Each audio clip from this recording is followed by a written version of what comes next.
On se pose tous évidemment la question comment être heureux. Et ce que nous disent les sages du monde entier, c'est qu'il faut sortir pour trouver un bonheur stable, qui n'est pas simplement un plaisir immédiat. Il faut sortir de la loi de l'ego qui fonctionne selon l'attraction et la répulsion. L'attraction et la répulsion, c'est ce qu'on vit tous. C'est-à-dire qu'au fond, on recherche quelque chose, l'attraction qui nous fait plaisir, on le recherche, on l'obtient, on est heureux. On ne l'obtient pas, on est malheureux. On refuse les choses qui sont désagréables. Il nous arrive un problème de santé, il nous arrive quelqu'un qui nous est a priori désagréable, on le rejette, on l'évite. Donc c'est le fonctionnement de l'ego, c'est le fonctionnement naturel du moi. Et en fait, si on fonctionne que comme ça, on ne peut pas connaître un bonheur durable. Parce qu'il y a toujours des événements ou des rencontres désagréables dans la vie. On a tous suffisamment vécu ici pour le savoir. Et donc finalement, la recherche de la sagesse, c'est comment créer une paix intérieure, une sérénité, un équilibre au-delà des aléas de la vie, au-delà des hauts et des bas, au-delà des événements agréables ou désagréables. Et c'est donc sortir de l'ego qui fonctionne selon la loi de l'attraction et de la répulsion. J'aime, j'aime pas. Et c'est tout le chemin spirituel. En tout cas, c'est un des grands axes essentiels qui est donné par la sagesse. Et lorsque on arrive dans ce chemin-là, on s'aperçoit que pour dépasser l'ego, alors dépasser l'ego, pour moi, ça ne veut pas dire tuer l'ego. Je le dis tout de suite parce que pour ceux qui s'intéressent un peu à l'Orient, il y a beaucoup de gens qui ont écrit « il faut tuer l'ego ». Je ne crois pas du tout à ça. L'ego est toujours là. L'ego nous structure. L'ego nous protège. L'ego a une fonction nécessaire de survie. Parce que si on n'avait pas d'ego, on ne saurait pas non plus discerner un danger pour nous. Il est utile de développer, de structurer son ego. Et une fois qu'on l'a fait, il faut le quitter. Ça veut dire qu'il faut l'avoir tout en étant libre vis-à-vis de lui. Il faut pouvoir lâcher prise. Et donc lâcher prise, c'est lâcher l'ego. C'est-à-dire ne plus se cramponner à son petit moi, ne plus se centrer sur soi et être capable de se détacher. Et ce détachement, c'est tout simplement dire oui à la vie. Ce qui fait que dans toutes les sagesses du monde, il y a cette idée fondamentale que le bonheur, c'est d'accepter le réel. Avec un oui qui ne soit pas conditionné à « le réel me plaît, je l'accepte. Il ne me plaît pas, je le rejette ». Ça veut pas dire non plus qu'il faut être fataliste. Parce qu'évidemment, on pourrait dire « oui, mais alors si on accepte tout, on est dans un fatalisme total ». Non. On peut transformer ce qui relève de nous.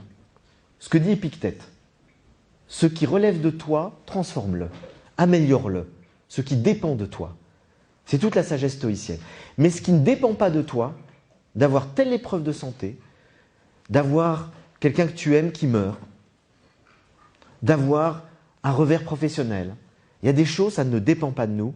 À ce moment-là, la sagesse, c'est de ne pas se crisper, de ne pas se bloquer, de ne pas vouloir à tout prix que les choses soient autrement qu'elles sont, et de lâcher prise, d'accepter ce qui est inéluctable. Et déjà, le seul fait de l'accepter, on est beaucoup plus serein, même si ce n'est pas agréable. Qu'on lutte contre le réel, on est mal.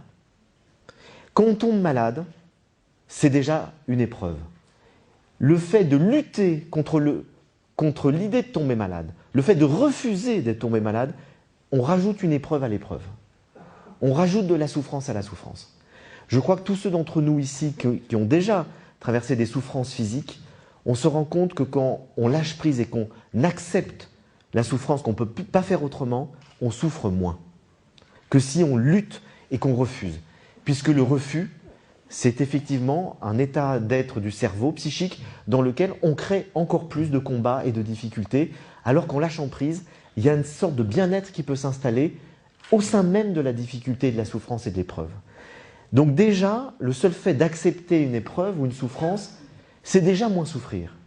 Et puis ensuite, plus profondément, on peut s'apercevoir que cette épreuve, ou que cet échec, ou que cette difficulté peuvent nous faire grandir. Que ce n'est pas simplement la vie qui nous met un obstacle pour nous briser, mais que derrière cet obstacle, il peut y avoir une croissance d'être. Et c'est vrai dans tous les domaines. On a aussi bien souvent vécu des épreuves de santé qui, au lieu de nous écraser, nous ont permis de nous remettre en question, nous ont permis de grandir, nous ont permis de s'interroger sur le sens de l'existence. C'est aussi le cas pour les deuils. C'est dramatique qu'on perd un proche, il n'y a rien qui peut nous consoler. Mais on peut s'apercevoir qu'à cette occasion-là, notre vie va changer. On va penser autrement, on va se poser des questions qu'on ne se posait pas avant. Et donc, ça peut être, à travers ce drame, une possibilité de croissance. Alors que ça peut être, au contraire, pour d'autres, une possibilité de régression, de se fermer sur soi. Et donc, tout événement désagréable de la vie peut être une occasion de croissance ou de rétrécissement selon la manière dont on va l'accueillir. Et donc, la sagesse, c'est pas de changer les événements extérieurs, ça, personne ne les maîtrise. La sagesse, c'est de changer son regard sur la vie.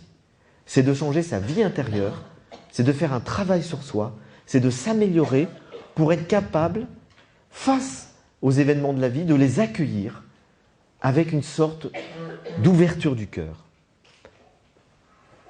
Et c'est ça vraiment le détachement. C'est pour ça qu'on retrouve toute cette notion de lâcher prise, de détachement dans tous les grands courants de sagesse philosophique ou spirituelle du monde.